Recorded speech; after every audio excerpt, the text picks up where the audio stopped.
joc bun făcut de Sechei în această seară.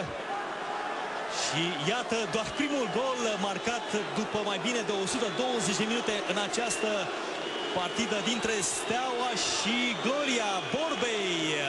Autorul celor două goluri cu care Gloria a obținut singura sa victorie în campionat în acest sezon împotriva Oțelului Borbei.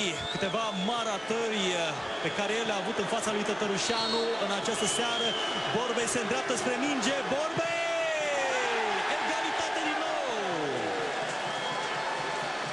A avut șansa să marcheze și în timpul meciului Borbei, tot cam de la 11 metri, însă dintr-un unghi mai închis. Nu a reușit pentru că Tătărușanu a avut un reflex extraordinar. Eugen Baciu, capitanul Stelei, nu este un obișnuit al loviturilor de la 11 metri.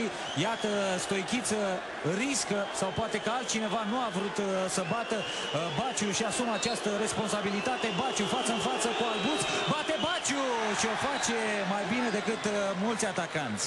Un capitan adevărat, Eugen Baciu, la al 6-lea său sezon la Steaua.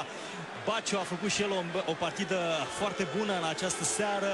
Jean Pădureanu, ca toți spectatorii de pe stadionul din Bistrița, în picioare. Al doilea executant de penalti este Năstase.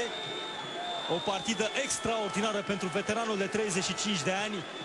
Vali Năstase, lăsând în urmă amintirea neplăcută a meciului cu Lazio din preliminarele Ligii Campionilor. Revoluția s-ar putea fi încurnată de un gol în poarta lui Tătărușanu. Năstase șutează și gol și pentru Vali Năstase. Egalitate la 2 în acest moment la loviturile de departajare. Pentru Steaua bate Mihăiță Pleșean, cel care pe finalul meciului a fost iertat de al doilea cartonaș galben de arbitrul Ișvan Covaci. Pleșean revenit la prima echipă după un exil la Steaua 2-2, Gloria Bistrița Steaua. Pleșean are șansa să o readucă din nou pe Steaua în avantaj. Până acum execuții sigure pentru jucătorii celor două formații. Este 3-2 pentru Steaua, foarte sigur pe el și Pleșean. Albuț a reușit să pareze o lovitură de la 11 metri în meciul cu Oțelul, câștigat pe acest stadion de Gloria în campionat într-un moment teribil, când Oțelul conducea cu 1-0. Săceanu, unul dintre jucătorii aruncați în repriza a doua a primelor 90 de minute în teren, execută acum pentru Gloria. Șuta lui Săceanu! 6 execuții, câte 3 goluri pentru cele două formații. Se merge cap la cap, urmează pentru Steaua bulgarul Krum Bibișcov. Cu siguranță este cel mai important moment pentru Bibișcov la Steaua, titularizat de Stoichiță, surprinzător în această partidă. Bibișcov, iată, este în fața unui moment crucial pentru echipa sa. 3-3, Gloria Bistrița Steaua. Bibișcov, șutul lui Bibișcov. Bistrița este cu un picior în sferturile Cupei României. Timișoreana, ce seară nefastă pentru bulgarul Krum Bibișcov. Probabil că și ultima șansă de care a beneficiat s-a năruit în acest moment. Cred că poate să plece direct în Bulgaria de aici.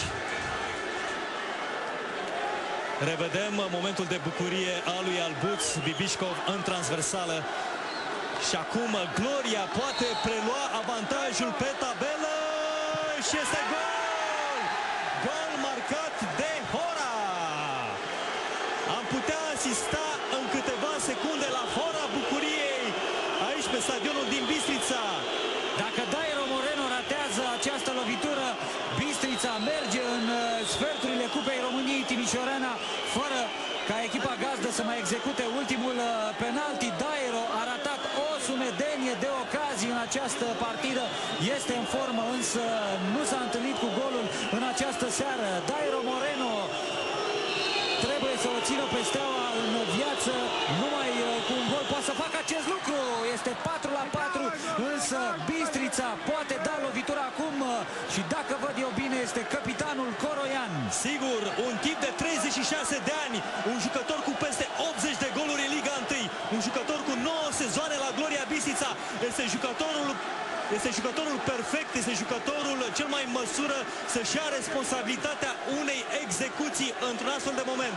Dacă Cristi Coroian reușește să marcheze în această fază, gloria trece de Steaua, așa cum o făcea și în urmă cu 16 ani în Cupa României.